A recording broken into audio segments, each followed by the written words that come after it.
Allez, bienvenue dans cette nouvelle vidéo consacrée au...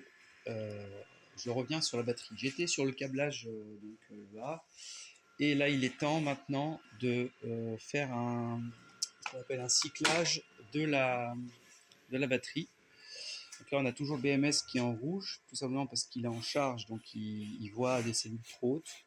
Malheureusement en fait je pense que c'est normal, c'est que les éléments ont des différences certainement de résistance interne et en ohm. Et du coup, on se retrouve avec des éléments qui chargent plus que d'autres. Bon, assez classique. De toute façon, on va faire avec. J'ai fait déjà 3 cycles de charge, puis recharge, puis je coupe le chargeur, je le laisse s'équilibrer.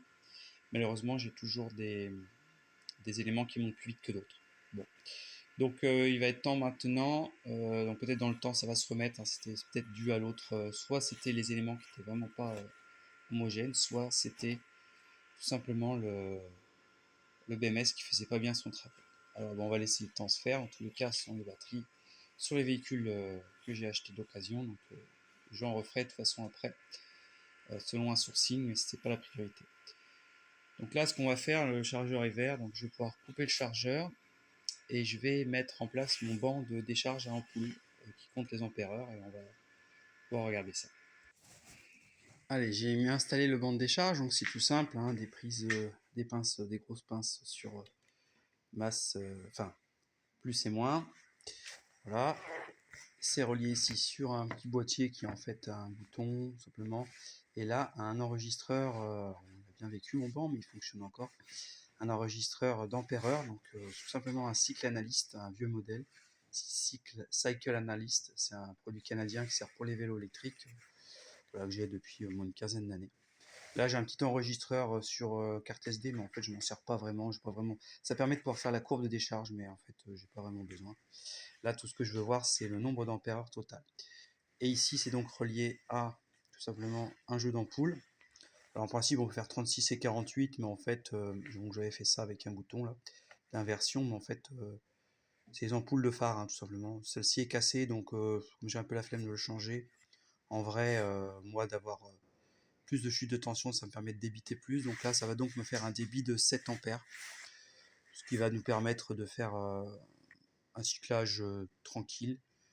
Bon, on est plutôt à 25-30 ampères dans la réalité, mais bon, bah, tant pis, j'ai pas de quoi faire débiter plus. Il faudrait mettre des grosses résistances, etc. En tout cas, ça me permet, voilà. Moi, c'était adapté pour les vélos électriques, donc là, ça fonctionne aussi. Donc j'ai juste appuyé là et en fait ça va faire débiter tout simplement. Alors quand je vais avoir appuyé, tout de suite je vais aller appuyer ici pendant un petit moment, ça va faire un reset à 0. Et comme ça après il va pouvoir compter les ampères-heure et je saurai jusqu'à quel ampère-heure il aura pu, le pack batterie aura pu donner dans les circonstances de charge où là, ce qu'il peut faire. Vous voyez que là il est encore en train d'équilibrer et on le voit rouge. Ça veut dire que s'il est rouge, ça veut dire qu'il y a des anomalies sur l'application. C'est pas des anomalies graves, c'est juste que on est en mode il y a des cellules trop hautes, donc je te les équilibre pour que ça revienne dessous. Allez, on y va. Voilà, là ça s'allume, Cycle Analyst, je sais pas si on voit. Là je vais faire reset, il était déjà. Donc là on voit il oscille entre des ampères-heure, il est en train de compter, donc là il débite 7 ampères 27, avec la chute de tension ça fait 53 volts. Les kilomètres-heure, bien évidemment, c'est pas un véhicule donc ça bouge pas, pareil pour les kilomètres. Donc il va osciller entre kilomètres et ampères. Alors je sais pas si on peut pas. Voilà, on peut se mettre en mode 100% électrique dans l'affichage. Là 380 watts, 7 ampères 20 à peu près. Et là il débite. Donc c'est parti, donc gros éclairage dans l'atelier du coup.